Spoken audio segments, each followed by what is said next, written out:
Welcome, everyone, to another edition of Suplexes, a part of Suplexes Scores and Save Points, your home for all things wrestling, sports, and video games. And before we get started, I just want to say if you are a fan of Sasha Banks, Naomi, Ric Flair, or Conrad Thompson, you may get a little upset with this podcast. Just going to throw that out there right now. I expect people to listen to this and be mad at the things I say. But yeah, we're going to get at all that, obviously the big stories. But first, I am Ryan, and with me again is my co-host, my brother, Nathan. I got my popcorn ready. I'm ready for this. So obviously we've got two big stories that happened this week in professional wrestling. We will also be covering everything that happened on the show. Well, not everything, because let's be honest, wrestling this week was not very good. So hey, now some stuff was good. It was all right. So yeah, so obviously I think we should just start with the big story of the week, which is the announcement that Ric Flair will be coming out of retirement at, how old is he, 75 years old, 74? He will be doing one last match. He's 73.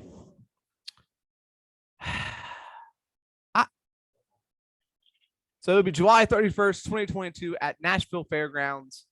This is the day after SummerSlam.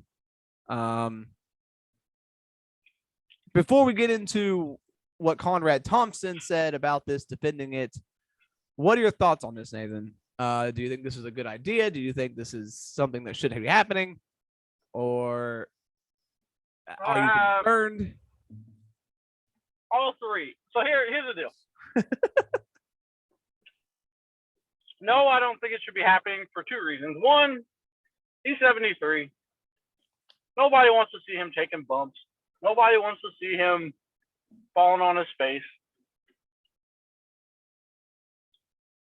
And two, he's already been retired. He had the perfect send-off. I don't understand why we needed to have another one.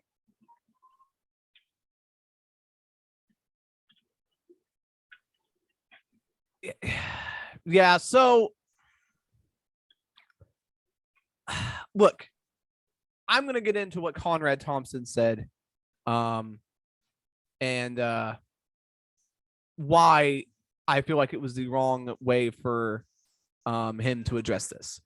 On the My World with Jeff Jarrett podcast, he went on to say, the Nature Boy is going to walk that aisle one last time. I know there's been some pushback and people who are all of a sudden are very concerned about Ric Flair's well-being. I'm going to stop right there. It's not all of a sudden. People have been worried about Ric Flair since he was in a coma. So this is not something that's not coming out of nowhere. We've all been saying he should never wrestle again. He should just relax and be done. So again, going on, he said, I wonder if those are the same folks who are clamoring for Undertaker to have one more match, or what they felt about Vince McMahon wrestling at WrestleMania, or Jerry Lawler wrestling every other weekend. Again, dumb fuck. You're really comparing 74-year-old Ric Flair, 73-year-old Ric Flair, to Undertaker, who's what, 60, 50 something? Yeah. Undertaker hasn't been in a fucking coma. And B, Undertaker he's been active recently. So this isn't the same. You can't compare Ric Flair coming back to the Undertaker. Right. And most of us did not like Vince McMahon wrestling. And by the way, he didn't wrestle at WrestleMania. He did a clothesline and that was it. And took a shitty stunner. That was not wrestling. So again, can't compare it. And B, I've always said Jerry Lawler probably shouldn't be wrestling anymore, but he still does. I mean, these are dumb comments, and I don't understand why he made the comparison to The Undertaker. Because I don't think very many people want to see the Undertaker come back to wrestling. Honestly, no. I think a lot of people were okay with it, and they're happy for him, and he's moving on.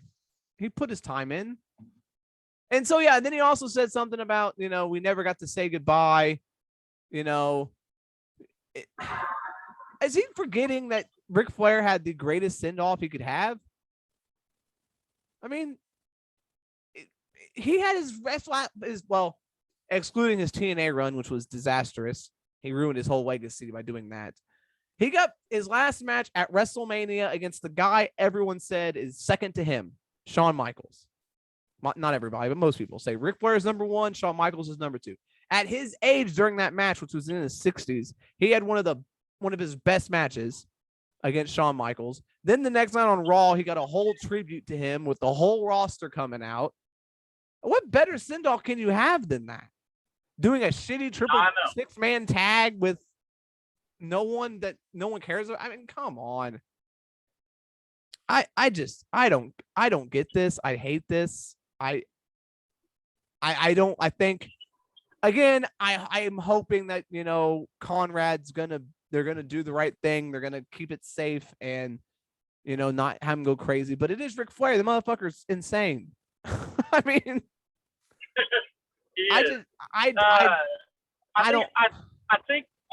think one thing that kind of showed how bad this could be or how bad people will see it is they tried to get Ricky the Dragon Steamboat Ryan to be in this match, and he declined.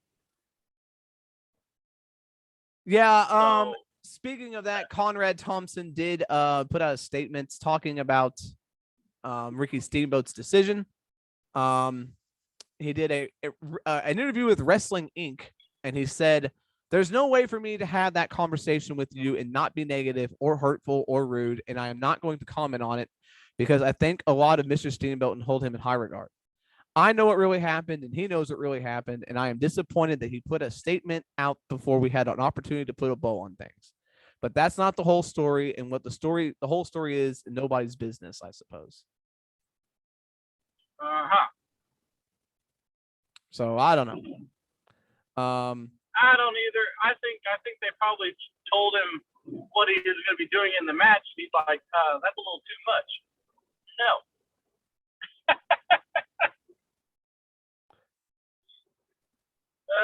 I mean, think about it though. On the other side, Ryan, not only do you have Ric Flair, you have the freaking Rock and Roll Express. Okay, so who's gonna carry this match?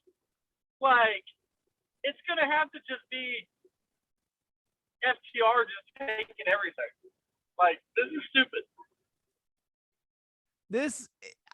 Look, I don't know, man. He's got a fucking pacemaker. I know. And I'm just saying, like, I do not know Conrad Thompson personally. Obviously, I've never met the guy. I don't want to judge someone based on, I just think he's shady. And his podcasts are boring.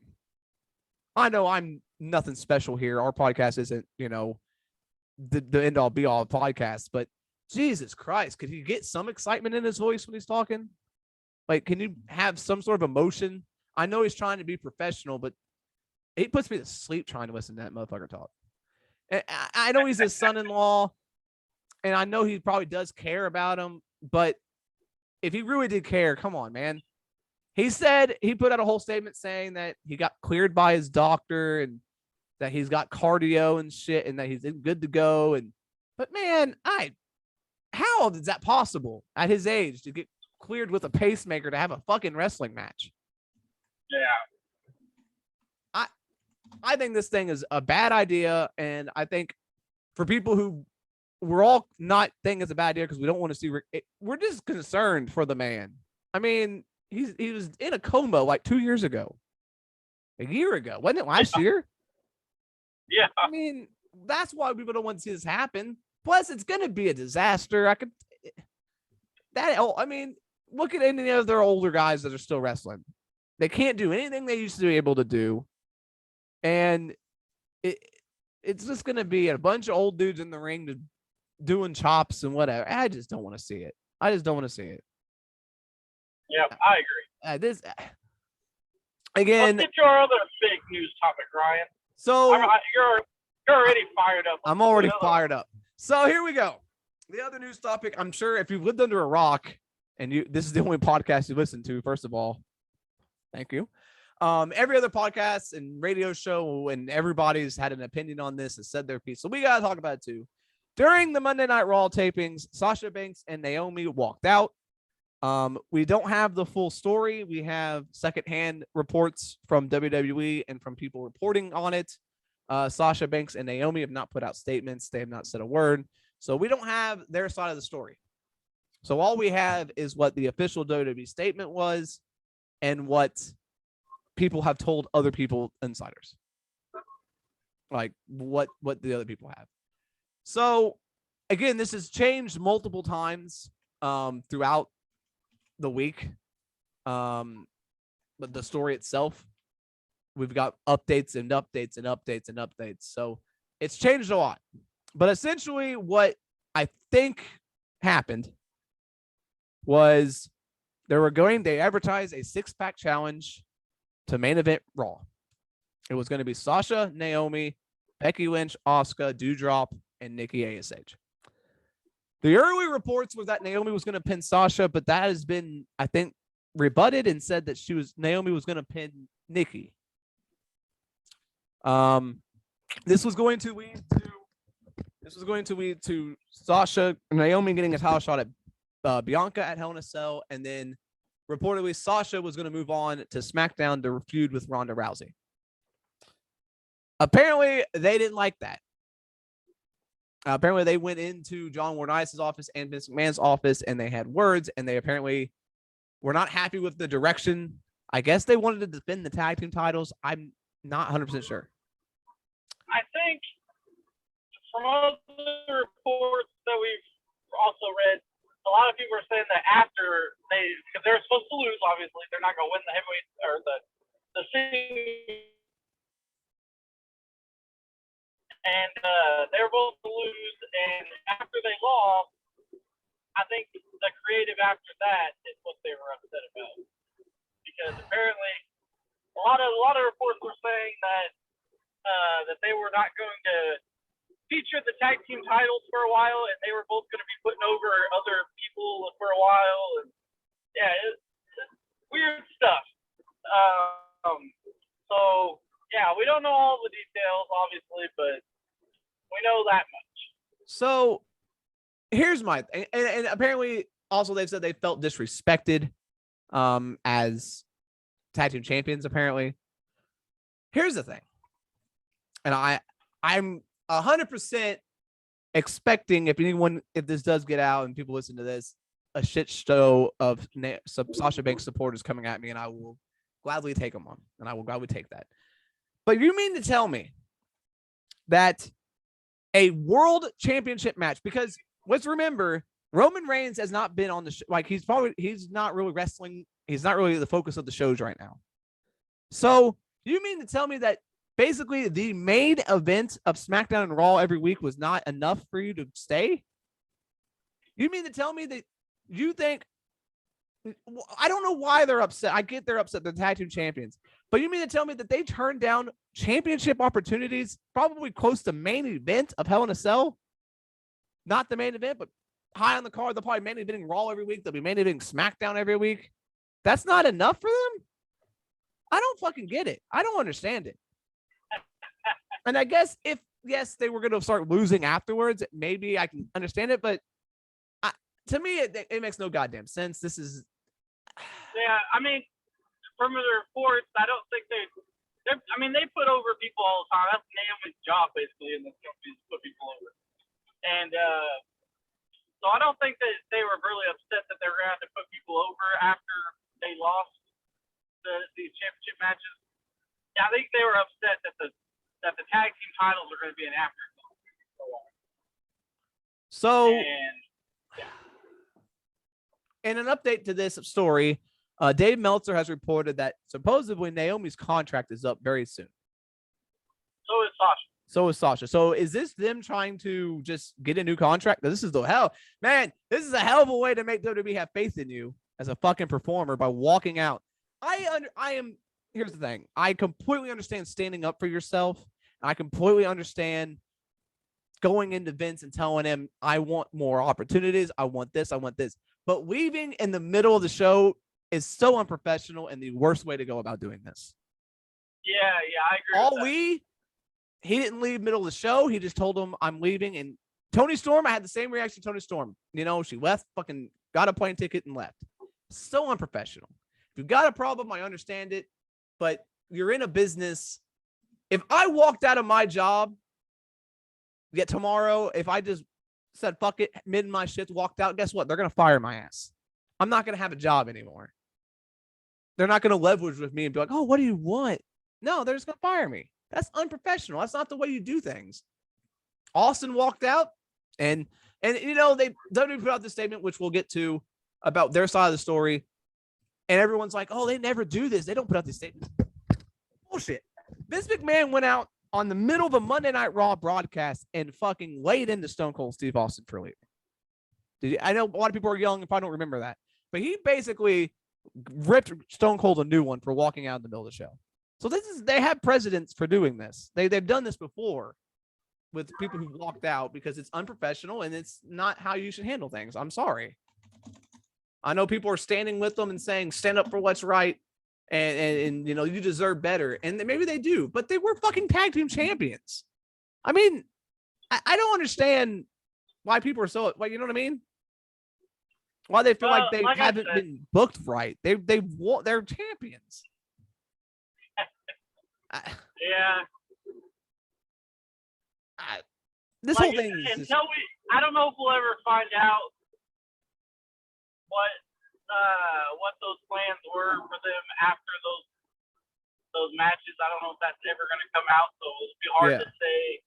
It'll be hard to say exactly why they did what they did unless they tell us after if their contracts are reportedly almost up and they both leave and they hit the dirt sheet and tell us what happened. Maybe then we'll know. But other than that, I don't think we're ever going to really find out. If what's reported is true, that you were, and same with Toni Storm when she left, you're due in line for a pay-per-view championship match, and then you walk out. To me, isn't that what everybody wants, to be in championship matches and the focus of a show and on the pay-per-views? Isn't that what you want? How is that not being respected as a tag team champion when they're telling you, we're going to put you on pay-per-view against the champions? And I think, in my opinion, it was going to lead to Doudrop and Nikki ASH getting involved in those matches, costing them the match, and then at Money in the Bank, they would defend the tag team titles against Nikki H and Doudrop. I think that was the plan. That was the direction they were going to go. And for some reason, Sasha and Naomi did not like it. Even though you were getting put on pay-per-view, the women have been main eventing Raw every week because there's no champion. So you mean to tell me Naomi turned down main eventing Raw every week? Yeah. Blows my mind. And again, it is pretty crazy. I don't, Sasha has a history of doing this stuff. She's blocked WWE before on Twitter. She's went on Twitter before when she wanted to get fired a few years ago, and she badmouthed Vince McMahon. But then they brought her back, and then she was saying, "Oh, Vince McMahon's the greatest," and blah blah blah blah blah. I don't know. I don't understand that. I don't know, man. This whole thing just confuses me completely, and I don't know. I know if it was me and they were telling me, hey, you're a tag team champion, but you're going to get a title shot, I'd be like, hell yeah. Fuck it. I mean, before in the Attitude Era and before, the tag team champions were never respected. They would be put out there against the world champion in a handicap match and lose. So, you know, like.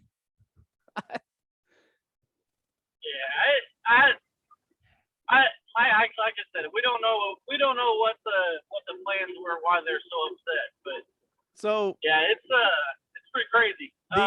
The official WWE statement that they put out, again, I don't know if this is true. This is what they're saying. This sounds very upset. This is a statement where Vince was pissed, and this is his words. Yeah, this was pretty hastily done too. They put this out during the show. Yeah.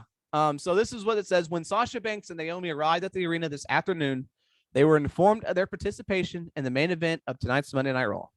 During the broadcast, they walked into WWE Head of Talent Relations John Laurinaitis' office with their suitcases in hand, placed their tag team championship belts on his desk, and walked out.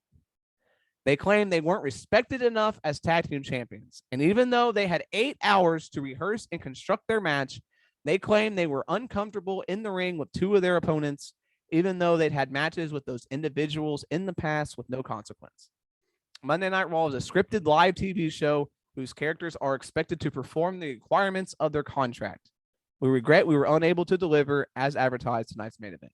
And again, that's where I say call this completely unprofessional, because you have a contract, you are expected to show up and do your job, and they said, fuck it, we're not doing that. And they made them rewrite a show in the middle of the show.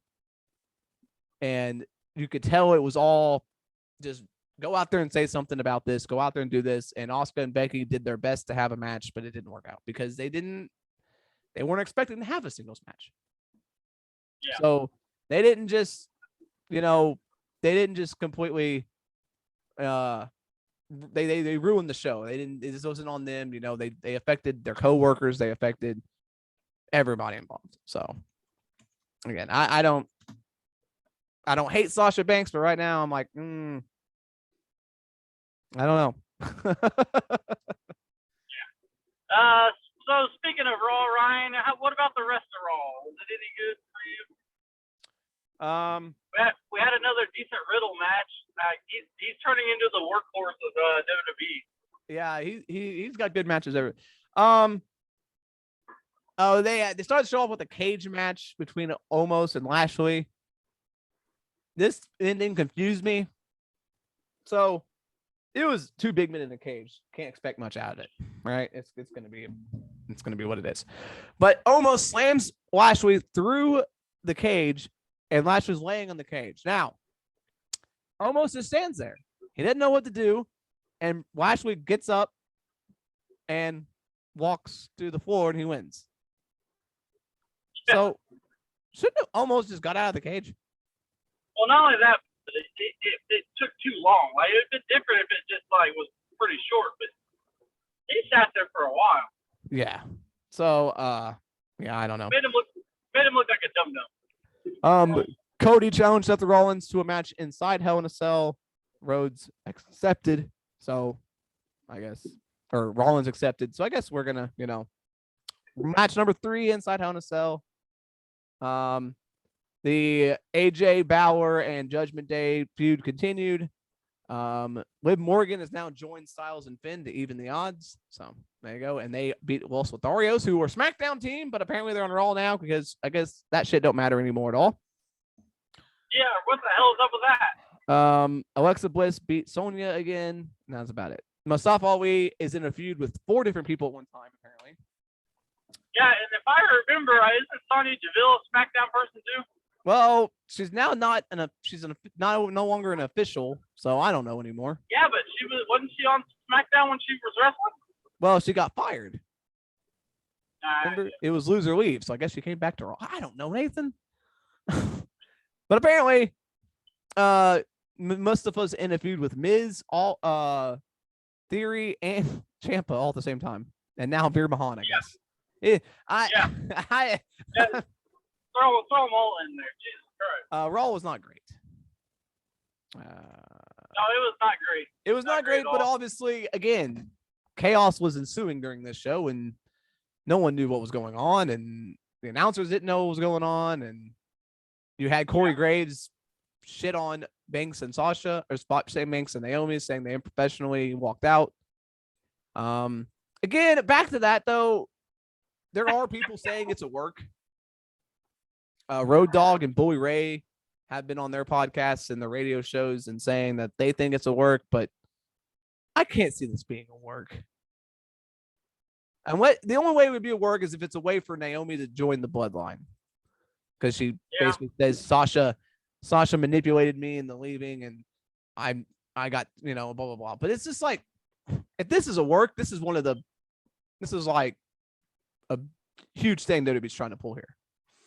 Yeah, because you're basically putting the reputation of Sasha Banks and Naomi on the line to do a work, because you've got a lot of people on the internet basically telling them, fuck them, we don't want them back, we don't care about them, they're unprofessional, get them out of here. And I know, you're putting their reputation on the line as being crybabies and not getting what they want and just leaving, essentially.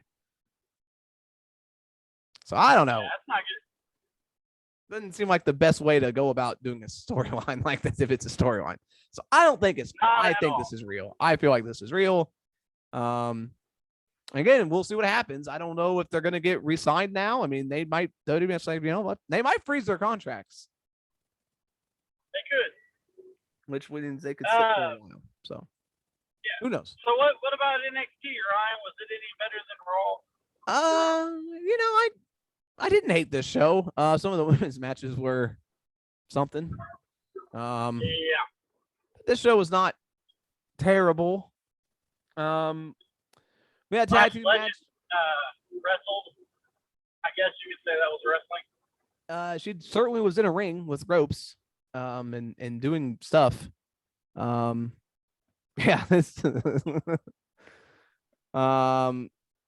Legend ended up being Tatum Paxley in the first round of the women's breakout tournament. This was not good. Legend won with what they call a pump kick, but yeah. Tatum Paxley, I like her. I think she just got it. She was decent.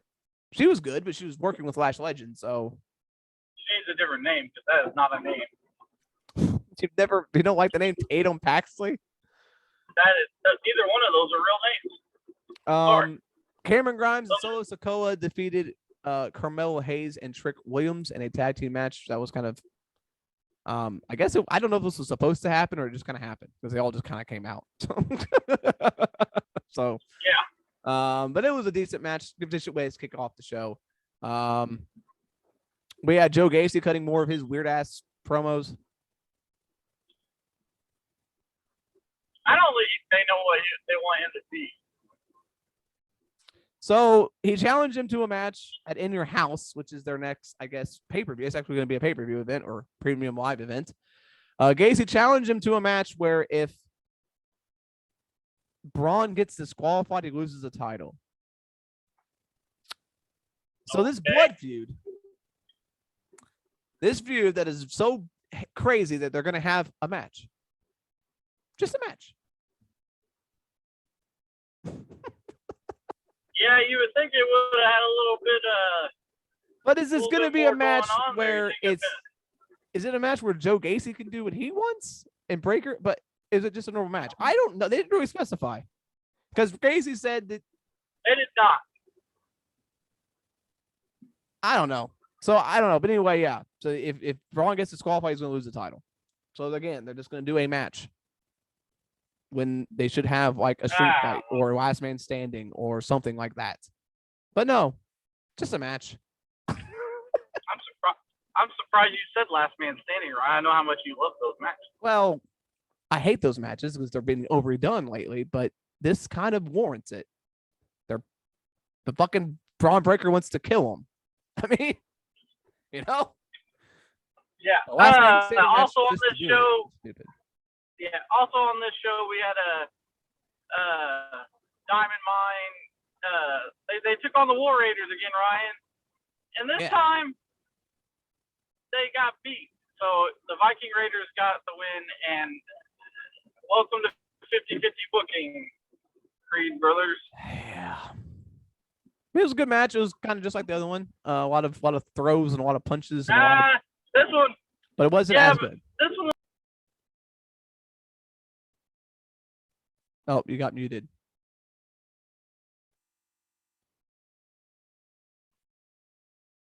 You got muted.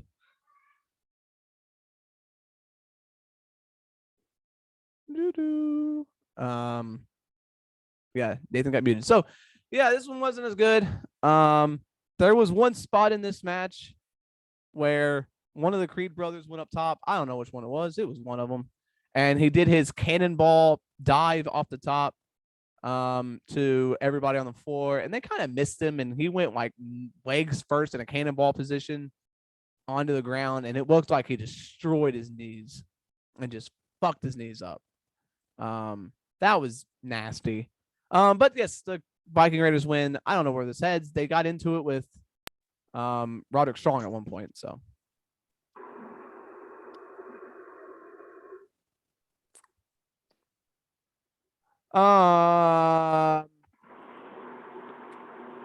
Grayson Waller defeated Andre Chase. Andre Chase, you said it, and I think I agree. There's no way Andre Chase is ever getting called up.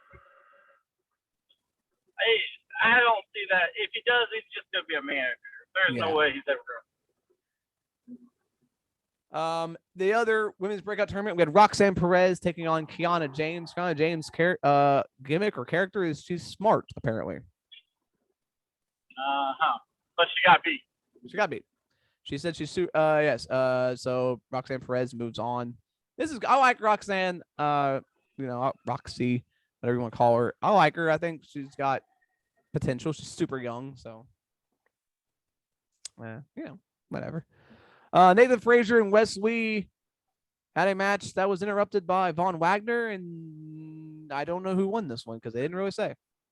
No, they didn't, and Von Wagner destroyed them. Well, he threw Lee, put him up in a press slam, and threw him out of the ring onto the announce table. Yeah, he took the worst. That was the worst bump I've ever seen. That was nasty. I mean, I've never seen that before. Like that was just gross. I don't know what was the point of this. Is it going to lead to just Frazier and Lee being a tag team? I think so. Great. But it's a weird way to get there. Yes.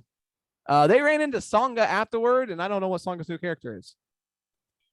Is he a businessman now? Apparently he's a businessman, but I have no idea what he was saying. So yeah. In your main event, Santos Escobar versus Tony D'Angelo, your favorite. Your favorite feud, Nathan, continued. How many times are we going to see this match? Oh, by the way, Tony D'Angelo's goons got some names now. Stacks and what was it? Two dimes. Two dimes and Stacks. What the hell? Santos Escobar ended up winning this match. This was a decent match, though. I'll give D'Angelo a lot of. I like D'Angelo. The character sucked, but he's decent in the ring. This was a good match. Santos Escobar ended up winning with a loaded punch. I don't know. He grabbed some brass knucks. And won some brass knuckles. And then he ended with another Joe Gacy promo.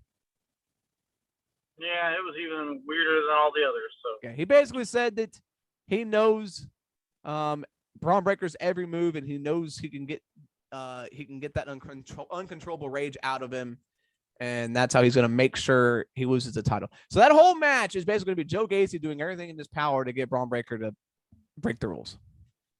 Yeah, that sounds very entertaining. Sounds like a very, very good main event match for a pay-per-view. Yeah. I just swear to God. So bad. Let's go to AEW, Ryan. The first hour of this show was great. This was a show of 2 hours. It started off really good, and then it fell down a cliff hard in that second hour, and I didn't like it. Yeah.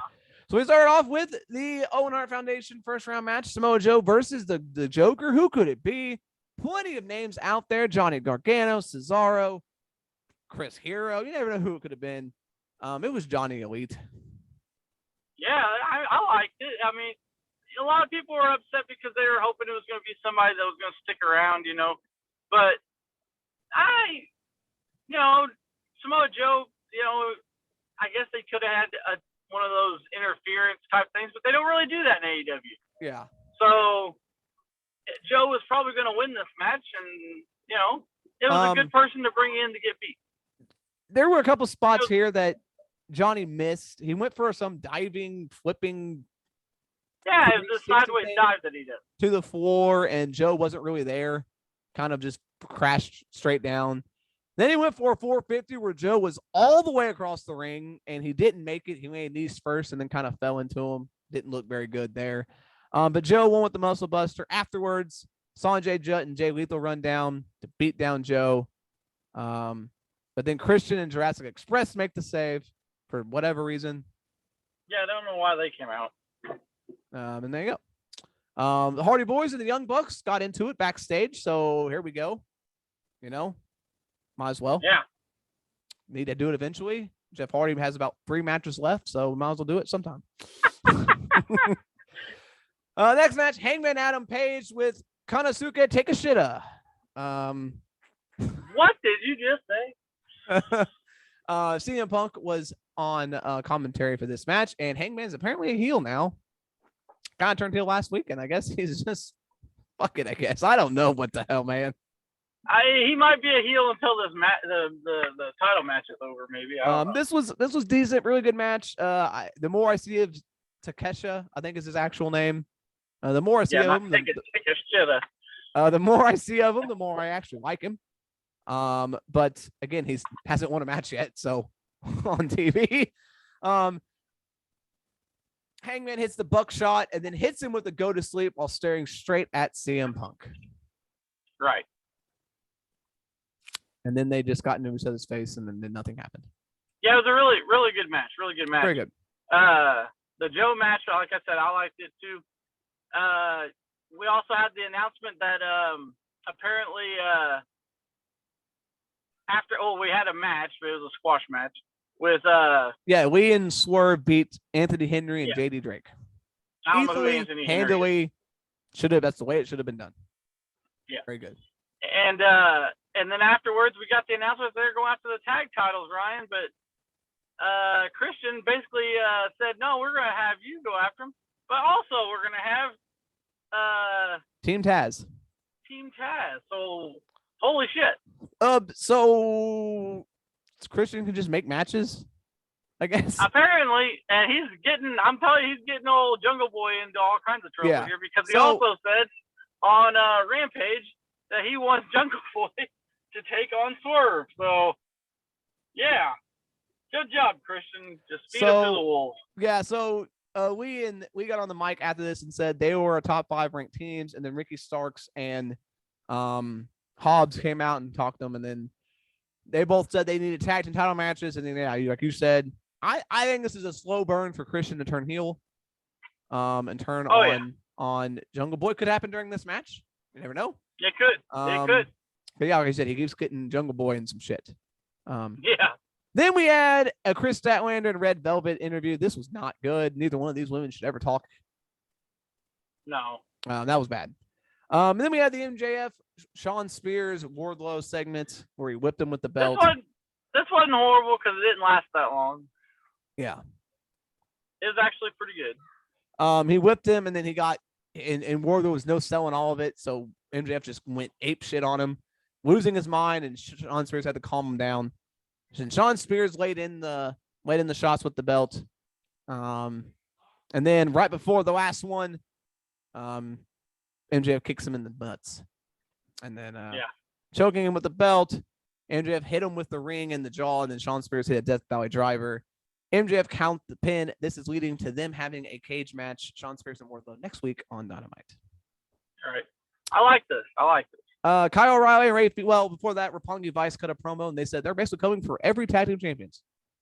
Hey, that's what you do, man. That's what you do. Hey, I liked it. O'Reilly and Phoenix. I do think it's kind of weird, though, that he just said, fuck Chuck Taylor. Yeah, he's like, Roppongi Vice are back full time, so I guess no more best friends. Oh, I guess Chuck Taylor's probably going to be the next one to get really. They're not going to renew his contract, probably. Probably not. O'Reilly and Phoenix in another first round match of the Owen Hart Foundation tournament. Great match, clash of styles. We had Phoenix with the lucha style and O'Reilly with the MMA style. They worked well together. Nothing bad to say here.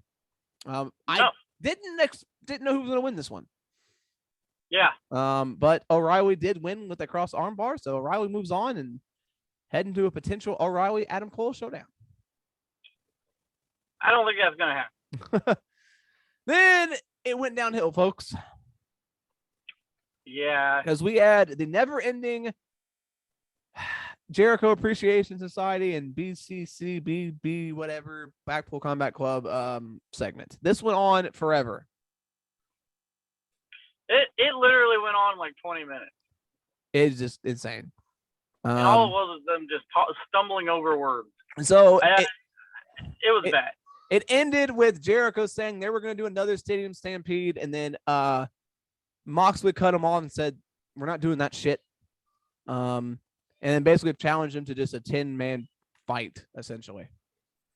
All right. And yeah. And then Brian and Eddie get into a shoving match, because basically Eddie called him out, and I don't know what happened here. This was apparently it's supposed to be Jericho getting in their heads and they're all fighting each other. But Yeah. it was not very well executed. Then after that, Ryan, we had a women's talking segment that was really bad also. Well, before that, we did have the Joker match. Yeah, the women's. I tried to block that out of my mind. Britt Baker took on who's Maki. Yes, Maki Ito. Maki Ito. She was in comedy mode for this match. What a way to honor Owen Hart by having some chick not take it seriously at all. Yeah, she's always in comedy mode. So as soon as I saw her, I was like, God damn it. Yeah, this was terrible. And Britt Baker beat her very quickly. So good. Yeah, this was bad. Every match in this tournament on both sides has been pretty well good matches. And then this until this one. Tony Storm came out afterwards, and they had a stare down because they wrestle next week in the next match. And then we had Serena Deeb come out. Well, Tony Schiavone came out, and then Serena Deeb interrupted her. I don't know what happened with Serena Deeb, but I thought she used to be able to talk, but she could not talk here. She was stumbling over all of her words. I don't know what she was actually trying to say. But yeah. He called out Dustin Rhodes for some reason. Yeah, I guess he's training Thunder Rosa. But Thunder Rosa, yeah, she's got the bad acting going for her, and this was bad. So, by the way, all of this we just talked about happened in 30 minutes. Yeah. Because that fucking segment between this Jericho Appreciation Society and Regal's group went on for like 30 minutes. So they had 30 minutes to do 2 matches and this segment. It was bad. Then we had Adam Cole and Jeff Hardy in the tournament semifinals. Cole attacked them before the match, so great. Yeah, this match was not very good. Jeff Hardy went for a whisper in the wind, and Adam Cole's gimmick, or one of his gimmicks, is supposed to be that he has great timing, that he can hit that super kick out of nowhere, and he can hit it perfect and all that crap. Jeff Hardy went for a whisper in the wind, and he didn't even connect on it at all. He was supposed to apparently kick him in the head, but he didn't even come close. The announcers tried to sell it like he did, but he did not. It was ugly. Speaking of the announcers, Tony Schiavone says, "We've just got word that no matter how long this match goes, we're staying with it." It went over before 10 o'clock. Yeah. So they hyped it like we're going to go into extra overtime, and this match was over in like 5 minutes. So it was pretty bad. After the match, we got a brawl with Matt Hardy, and then the Young Bucks appear, and then Sting and Darby appear, and then Red Dragon appear. Sting got him all off by himself for a bit, which was really annoying. Yeah, that was annoying. The Young Bucks hit him with super kicks to the shoulder. Yeah, I was gonna say that nobody could hit a super kick on this show. Apparently, they're all so fucking short. Yeah, they couldn't even get high enough to kick Sting in the head. They kicked him in his shoulder. Sting sold it. And then they were gonna, they put the chair on his leg, on Sting's leg, but then they cut the feed. So I don't know what happened. So no, they hit it. They showed it, yeah. What a terrible ending to this show. Yeah, it was bad. It was all rushed too. They hit those stupid knees on somebody. It was on Sting. They did the BTE trigger on Sting, and I can't believe Sting is agreeing to do this stupid shit. Well, that move is the dumbest move. They don't even try to even make it look good. Oh, it's terrible. If you're gonna do a move that you think is too dangerous to actually do it, then why even do it? Yeah, it was. This was not a good ending. Like I said, the first hour was good. Second hour, it was bad, and they had 2 matches in an hour, and it was just not good. They were on pace to have probably one of the best Dynamites in history, and then it just completely fell We had 2 matches in 30 minutes, and each match went 20 7 minutes. Yeah, it was ugly. And they took a commercial break during each one of them. So yeah, let's go to Thursday, Ryan. yes. Maybe we can wash our palate of that last hour. I don't know.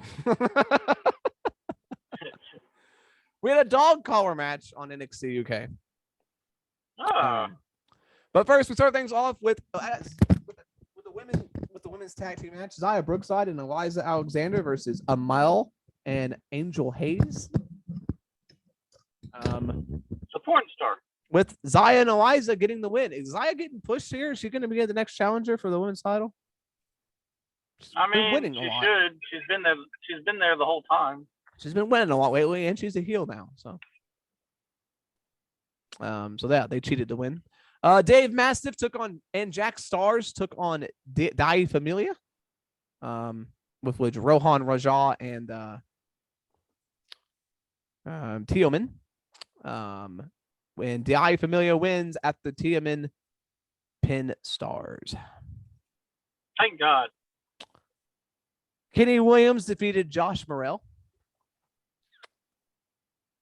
It was a match. No storyline here. It was just a match. In your main event, Eddie Dennis versus Wild Boar in a dog collar match. I didn't know the feud was still going. Wild Boar came back like last week, 2 weeks ago, and took out Dennis because Dennis turned his back on him years ago. It feels like now. Yeah, that's been a long damn time ago. Boar won this match after making him tap out with a chain-assisted crossface, and that was the end of the match. All right. How come that always ends with a chain? Every dog collar match, they use the chain, and I get that's the gimmick, but every match ends the same. Yeah. Impact. We're heading to Slammiversary, which is June 19th, so we're about a month away from Slammiversary. So we're getting some qualifying matches and stuff like that, including a qualifying match kicking off the show. Ultimate X will be returning for the X Division Championship. So we had a qualifying match: Speedball Mike Bailey versus Laredo Kid. These two have a good match together. Wouldn't expect it any other way, Yeah. With Mike Bailey getting the win, qualifying for Ultimate X. That could be crazy with him and Ultimate X. Roll-up victory. Yeah, I was kind of hoping for Laredo Kid, but I know he's not an actual Impact wrestler. So six knockout match as Taya, Jordan Grace, and Mia Yim took on Deonna Purrazzo, Tasha Steelz, and Savannah Evans. Yeah, Mia Yim is back. Yeah. And she picked up the victory. Valkyrie hit a sliding German and then right into Eat Defeat for the victory. They pinned Savannah Evans, who of course is the one that gets pinned because she's the one that always gets pinned. The Good Brothers took on the OGK. This Bullet Club Honor No More feud just keeps happening. I don't know if this is ever going to end. Good Brothers get the win. Again, I don't know who the face and the heel are in this feud. I don't know. Do you think that some of these ROH guys are do you think they're happy that they signed with Impact, or do you think once they realized Tony Khan bought ROH and he might do something with it, they were probably like, we probably should have waited? Yeah, they're probably not too happy considering they're in this never-ending feud and they're 50-50 booking them. Like they win, they lose, they win, they lose. The ending of this match, Maria distracts Anderson because of course she did. But Anderson moved out of the way. Bennett speared Maria, and then Anderson hit the gun stun to win. You know what I think should happen next in this feud, since it's never ending? I think the next match should end with Anderson's super hot Asian wife getting the distraction for his team. Yeah, that's what I think. No, she's probably pregnant again, so she might not be super hot. Who knows? Masha Slamovich won again very quickly. They're doing the Goldberg push for her. She just keeps winning. The fifth match, the Briscoes defending the Impact World Tag Team titles against Violent by Design. Diener and Doring with the Briscoes getting the win. And that is your main event. That's the end of the show. I'm out to the match. Still blows my mind. Still blows my mind that Tony Khan didn't sign them. Apparently, I know the higher ups said they didn't want him, but you think he could have talked his way into that? Yeah, he's a good businessman. After this match, they all by design gang up on the Briscoes. Josh Alexander storms in the ring to make the save as he will be defending the Impact World Championship against Eric Young at Slammiversary, because that's who I want to see get another title opportunity. Yeah, that's not the title match I would want for a big pay-per-view. Yeah. So your updated card, we got 3 matches currently announced. That's it. The Queen. The Moose doesn't get another shot. Like, what the hell? No, I guess yeah. He's moved on to another feud with somebody else, isn't he? I don't know. He went on this show. We will be having the first ever Queen of the Mountain match for the Impact Knockouts title. Tasha Steelz defends against Purrazzo, Grace, Chelsea Green, and Mia Yim. And then the Ultimate X match, currently qualified, Ace Austin, the champion, Kenny King, and Mike Bailey, with 2 more spots on the line. And then, of course, the world title, Josh Alexander versus Eric Young. I'm assuming more matches will be announced at some point. You would think. I mean, we still got a month. We still got a month. Yeah, there's a month. I mean, if they're like WWE, they won't announce any matches, and they'll have an 8-match card, 6-match card. Yeah.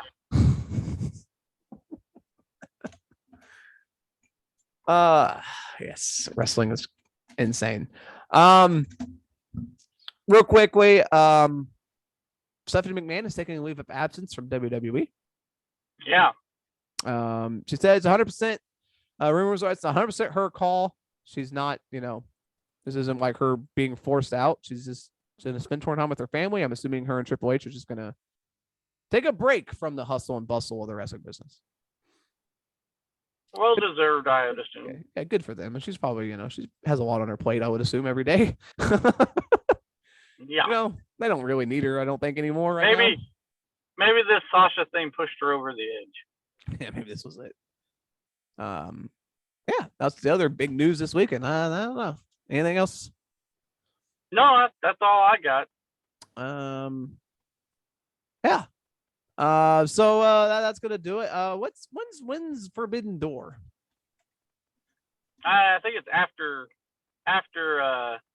June 26th. Double or Nothing. Yeah, June 26th. So we got Double or Nothing first, which is very soon. Yeah, next, not this weekend, but next weekend. Double or Nothing, yeah, May 29th. Yeah, so next Sunday. Yeah, so we got to do our predictions next week. So next week, yes, we'll be doing our predictions for Double or Nothing. Should be a fun show. A lot of stuff on the line, right? A lot of matches already announced, so should be interesting with the Owen Hart Cup matches and then the title matches and everything like that. I believe that Adam Cole is going to win the men's, and Tony Storm is going to win the women's. I take that right. I take that back. Ruby Soho is going to win. God, they give it to Ruby Soho. Fuck that. I think that's what's going to happen. Again, this is a tournaments for nothing. I mean, yeah, just bragging rights, just like the diamond, just like the ring, Yeah, pretty much. So yeah, we got that coming up next week, and maybe we'll get an update on the Sasha Banks Naomi story, and we'll talk about that next week as well.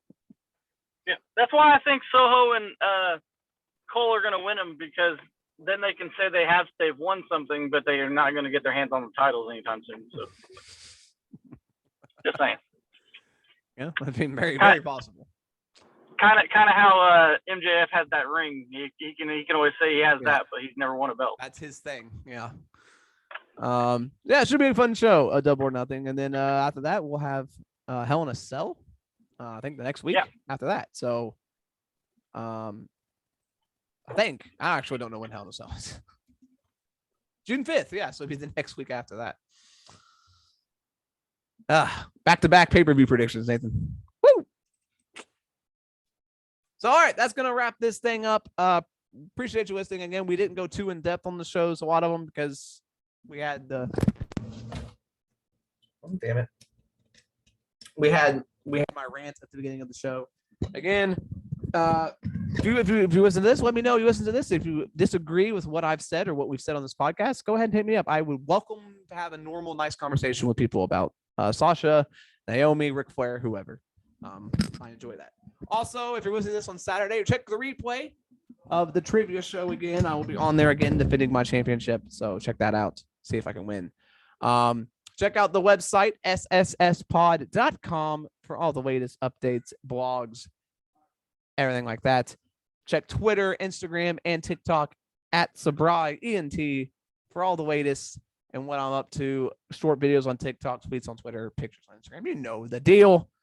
And of course, Facebook, it's Suplexes, Scores, and Save Points Podcast if you want to give us a like on there as well. Thank you for listening. We appreciate you all. For Nathan, I am Ryan, reminding you to always score if you can, save if you must, but always suplex when necessary. I'm going to do it for him. Later.